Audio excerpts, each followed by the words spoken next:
Hey guys, come on, it's the name, and Majora's Mask 3D is the game. In the last episode, we finished all of our work in Great Bay. We did mostly side quests in the area to get a lot of collectibles such as pieces of heart and whatnot. And in this episode, we're finally going to be heading off to the east, to the next and final area, well, final of the main 4 areas of the game.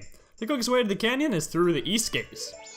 We're not gonna, well, we're sort of, I guess we're kind of in a way we are going straight there. In this episode, we do have a couple things to do first. First thing, well, I'm gonna play the Song of Inverted Time because you guys know how I feel about that.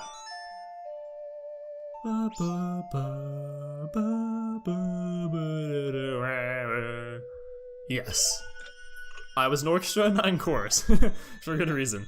So first things first is we're gonna go to East Clocktown, like I always like to do, and we're gonna get that silver rupee that's up there. It's been a while since I've shown it off, but I always say never withdraw your own money from the bank, if you can help it. Instead, go over here to East Clocktown and get the silver rupee that's right up here. But like I said, it's been a while since I've shown it off, so I'm gonna go show it off to you guys, just in case you might have forgotten, or maybe you're joining through this playthrough, not at the beginning, but maybe halfway through or something like that. So you're gonna wanna come over to the ledge over here, or over to the north of East Clocktown, and then go to the south by hopping over all these platforms. And you can like jump through that little eye that's on the wall over there. It doesn't have collision. In fact, I think it propels you up a little bit. Come over here and open this treasure chest over here for a silver rupee. That's 100 rupees right there that you don't need to withdraw to the bank, and every time you reset this 3-day cycle, you will get. You will be able to get this again and again. And it's a really good habit to do, is every time you play the Song of Time, come over here and get 100 rupees. I mean, it's very easy. Anywho, now that we're done with that, we're gonna be heading over to Milk Road to meet our favorite brothers of the series. I don't mean that at all. That was supposed to be sarcastic, although it probably didn't sound very sarcastic. I'm really bad at playing off sarcasm sometimes. We're gonna go talk to the Gorman brothers. Now, we've had a little bit of experience with them in the past. We had experience with them with Romani Ranch when we helped Crimea? Not Crimea, like the peninsula. What's her name? Romani's older sister, name going up on the screen right now. We helped her deliver the milk safely to Clocktown and got Romani's mask for doing so. And we remember there were 2 people that were chasing us, 2 bandits that happen to look a lot like these guys. We technically can't prove it was them, even though we really know, but yeah, that's the kind of impression we have of them so far. To build upon that great impression, what do you want? You know what this place is. This is the Gorman Brothers Horse Training Center. You got no business here if you got no horse, now beat it, scram. Yeah, lovely people. Love the Gorman brothers. I love how if you just talk to one of them, they're added to your Bomber's Notebook, because if you talk to one of them, you basically talk to both of them. Ooh. Sorry, just spitting out facts here. Won't you buy some fresh milk? This is just between you and me. That milk they produce down yonder at Romani Ranch is watered down a bit. It's not worth drinking. We don't do that kind of thing here, no siree. Ours is the real deal. It's always fresh and full of vitamins. It's true, I sells it for you for cheap. How about it? Okay, this is a total ripoff, because for those of you who don't know, if you play Epona's song next to any cow in this game, you will get milk without having to pay for it. So paying 50 rupees here, not worth it at all. Oh man, milk this girl costs you double in town, that is true. Yeah, you don't want to give him your money, trust me. So, what we're gonna want to do is, the first one said, you don't have a horse, you don't belong here. Well, if we call upon our trusty steed,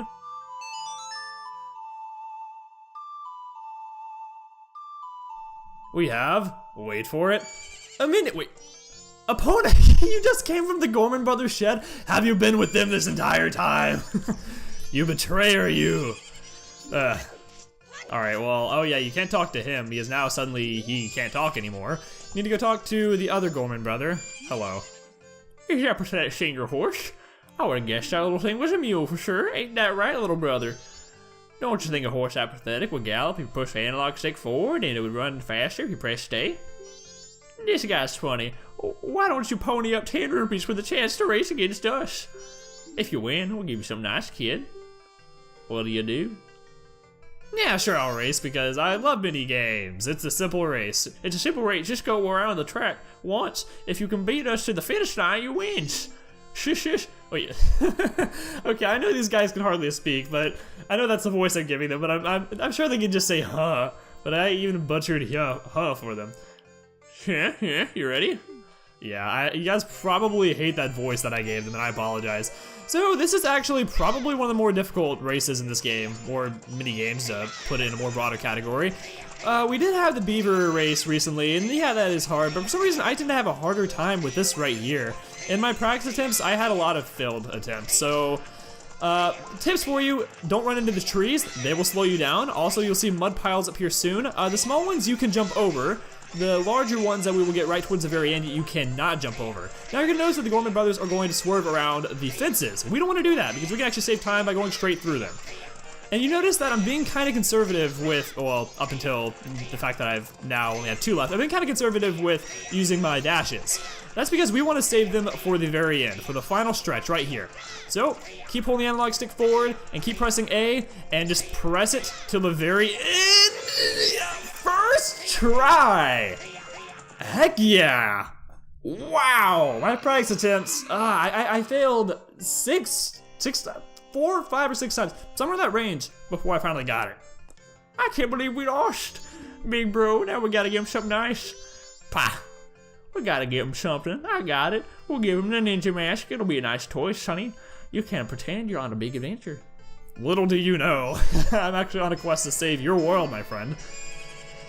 Anyways, you got the Garo's mask. This is the first time that we got a mask in quite a while. Last one that we got was Azora's mask. It's been quite some time since then.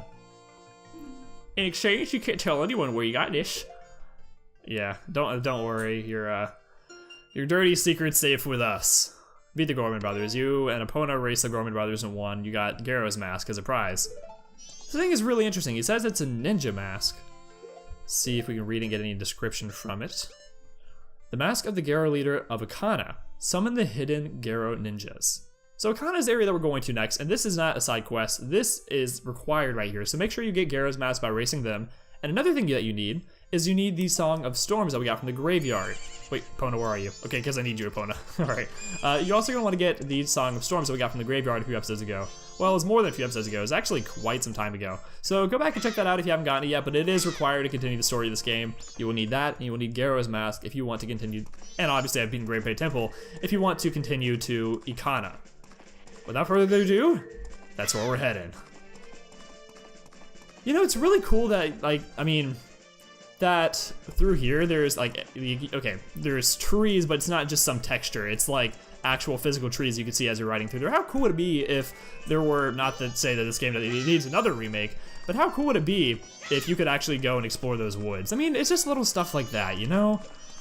That would be really cool. I don't know, I guess I've been playing too much Breath of the Wild, and I just really like an open world concept now, and wish other Zelda games completely had that, but I don't know, it's just a little thing. It's kind of like when I was a little kid, I would always look off into the distance, you know, like playing Ocarina of Time or other games, and see mountains far, far away and be like, wow, I wish I could travel there. And then when Nintendo had their introduction of Breath of the Wild, they said, you see that mountain over there? You can actually go there. And everyone's like, what? The areas that we see in the game we can actually travel to? What? Yeah, it was a fun experience. So you're gonna want to, we've been through here before, just keep on dashing, jump over the fences, ignore the bomb shoes, bring Epona to a screeching halt, and we have talked to this guy already, but we can actually, now do something with him. It sounds kind of weird. I mean, we can progress the story with him is what I was trying to say. Eehehe, what are you doing in a place like this? Ikana Hill beyond here is the place where spirits and troubles, well, with troubles and lingering regrets wander. Even now, the spirits wander in search of one who can save them. It is unfortunate, but it is no place for one such as you. But if you must enter, then you must obtain the mask containing the wandering spirit. Near the ranch are a pair of men with the mask of an Ikana ninja. Men a poor character who commit evil deeds. Find them. Pair of men near the ranch stole a mask of the Ikana ninja. Poor character. Who else could this be? Without that mask, you cannot help the restless spirits of Ikana. Without it, you cannot save their souls. Until it is in your possession, I will not let you pass here. That is your hint to go and get the Garo's mask, which we just got a few seconds ago. Again, you need the Song of Storms to continue all the way through to Ikana. Well, eventually you'll need it is what I'm saying. So, let's go ahead and slap on that mask before this bomb chew attacks me. Oh, I was hoping that I could put it on and initiate the cutscene before he attacked me, but it wasn't gonna happen. Eehee, that's a nice mask you're wearing. That is the mask of the leader of the ninjas who once spied on the hilltop castle with the blood-stained history. With that, you may be able to call out their spirits that even now are still wandering. Perhaps you may be able to save their souls, or save the souls that wander beyond here. Eehee.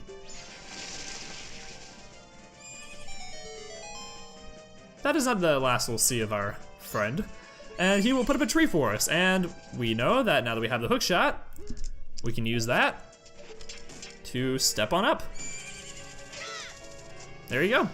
And now we continue on to this area and meet a new enemy that you only see in Majora's Mask. Ooh, Tattle, if you would. That's a Nejiron. Don't get too close to it. Sniff, sniff. It smells like gunpowder.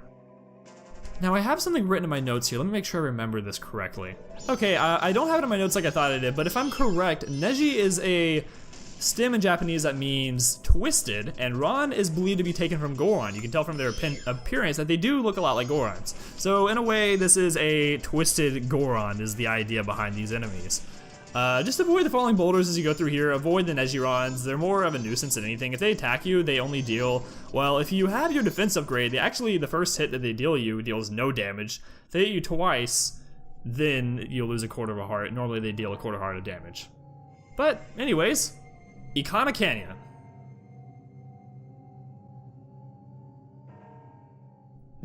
At least in my opinion, the eeriest area in Majora's Mask.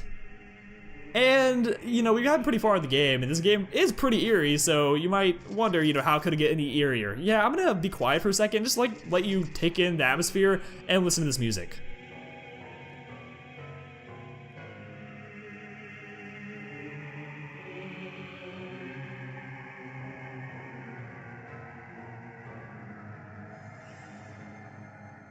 Sorry for the motion sickness I probably gave you with the gyro controls. If you walk around, Tattle will eventually say, are you gonna say it or are you just gonna alert me for 2 seconds and then disappear, Tattle? What are you gonna do? Okay, she'll say it later. We don't need to worry about it. You're gonna notice a familiar face right over here. If you remember from, I think it was episode 2 or 3, when we saved the bomb sales lady.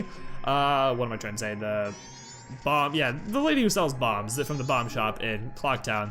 We saved her from a thief. You might recognize this guy as that thief. Hey, it's a nice sword you have. You know, lately, frightening ghosts have been appearing in swarms in Ikana village across the river. It seems they're the ghost of Ikana's royal family or something. There's no one living there anymore, so I moved nearby. Now there's only a curious parent and a child living there while they research the ghost. Oh, did I mention that's a nice sword? Can I see it for a second?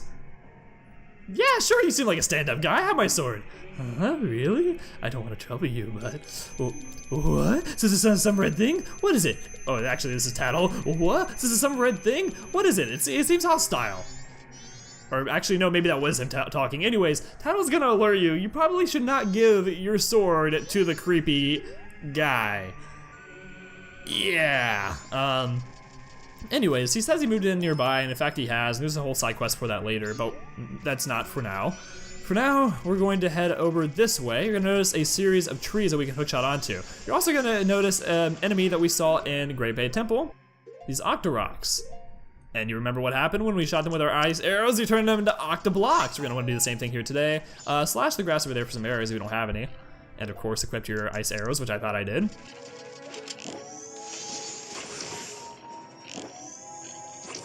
Oh, let me get a little bit closer. Oh wow, I'm missing all sorts of shots today. There you go. Shoot them both, and then you can hop on across. So there are a lot of little obstacles in here that require you to go through Great Bay before you can move on to this area. And finally, let's go and select our hookshot. You're gonna see a series of trees that we need to hookshot onto. Man, I love the hookshot, what a cool item. Anywho, yeah, if you listen to music, it reminds me a lot of, there's this one humming like hymn that comes in here later that reminds me of Twilight Princess. And in general, this right here, that humming reminds me of, I want to say, What area am I thinking of? There you go, it took me a second. Tower of the Gods from The Legend of Zelda: Wind Waker. So, yeah, it's a really creepy place. Just the tones and then the, not humming, but the singing in the background. Yeah, this right here. That really gives me strong Twilight Princess vibes. Come over here, talk to the statue. And we can now warp to this area, very convenient. We no longer need to hookshot out the side of the cliff. Oh, I did not mean to save, good thing I have backup files. Haven't said that in a while. So as you walk around, Haddle's going to alert you with a very creepy message. I can't see it, but I sense there's a thirst for blood looming all around us. Don't you have a mask that can summon the unseen? Ignore that for now, but bloodthirstiness is all around us apparently. Hug the left side of the cliff. Come up here and you're gonna see our old friend. You know, we're not gonna risk your life by shooting any arrows at your balloon anymore because, you know, if one of those went through you, I mean, who else would we get our maps from? So instead we're gonna play it safe and shoot you down with a hook shot. So I said earlier you need at least 60 rupees, 10 to play the minigame once that we played to get the Garo's mask, 20 right here. What's this green cloth? Yeah. You never change what you say, Tingle. I mean, but then again, every time we reset time, you're meeting me for the first time, so I guess it makes sense you're saying the same thing. Stone Tower map for 20 rupees. And now we can actually kind of see where we're going around on the bottom screen. Well, call again. Tingle, tingle, kululipa. These are the words that Tingle created himself. Don't steal them. I would never dream of it, Tingle. All right, well, I'll see you later, buddy.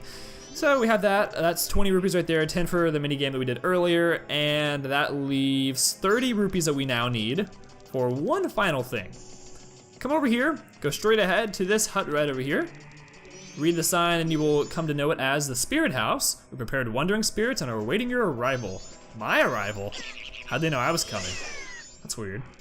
All right, well, let's go on into the Spirit House. And you're gonna see a familiar face, or rather familiar lack thereof. The Ikana Kingdom that was founded on this land, stained with a history of darkness, drenched in blood. Even now, it is a place where troubled, regretful spirits gather. If you are seeking the one who is stronger than you are, you may find strength here. From a group of spirits plagued by lingering regrets. If you have faith in your skills and might, then try saving these wandering spirits. But the earthly price you must pay is 30 rupees.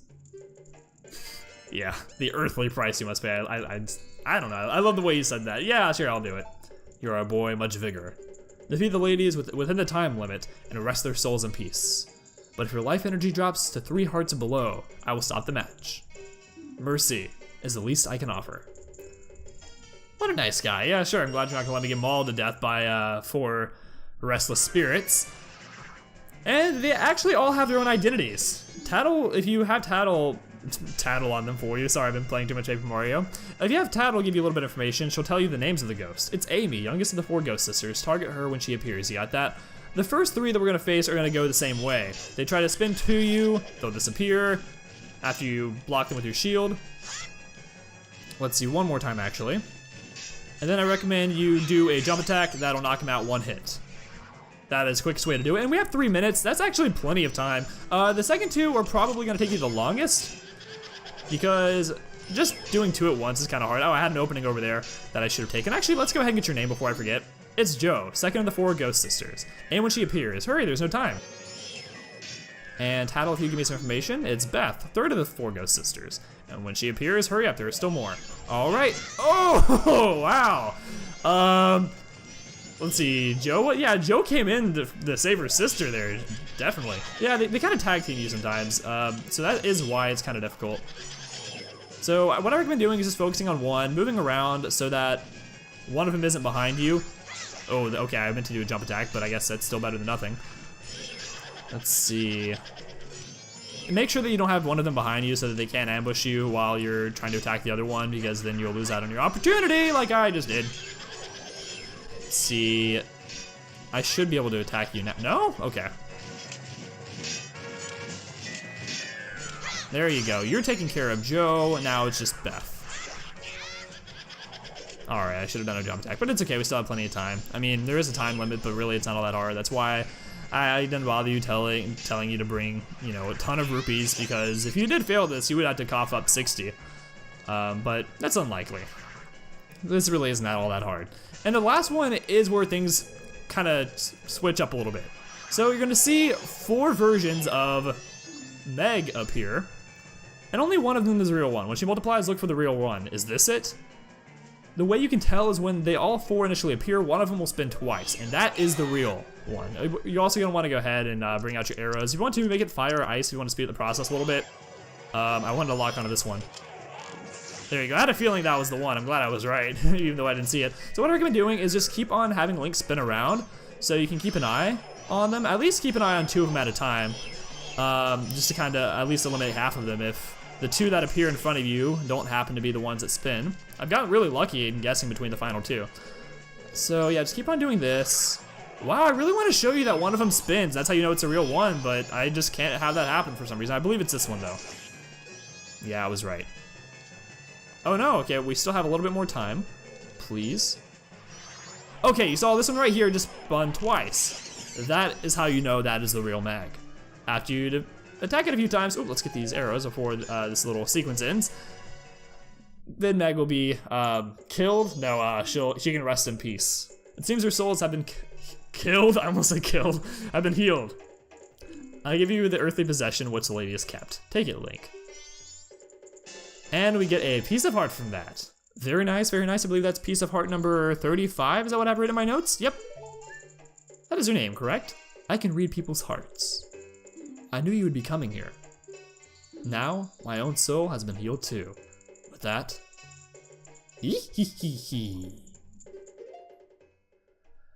seriously, the Bomber's Notebook really does ruin a lot of good moments, I believe. Because the Bomber's Notebook weren't telling us this, like, hey, you got a piece of heart, you know, here's information about it that you already knew. Then, you know, we would have just seen him fade instantly after we got his final words from him, but, you know, we had Bomber's Notebook slice the cutscene. I don't know. It's not that big of a deal, it's just something that I feel kind of takes away from some really cool moments. With that being said, you're probably thinking, finally, we're in the next area of the game. But we're actually gonna be doing some more side quests now, I'm sorry. I know I promised you we were going to the next area of the game, and I technically met that promise. I just didn't say that immediately afterwards. We're gonna be leaving once again. Yeah, so next time let's play Majora's Mask 3D, and probably the next 2 or 3 times. I don't know how long it's gonna take. We're gonna be doing lots and lots and lots of side quests that are now open to us. So, I've been Ronnie, thank you guys for watching, and I'll see you guys back here next time. Goodbye, guys.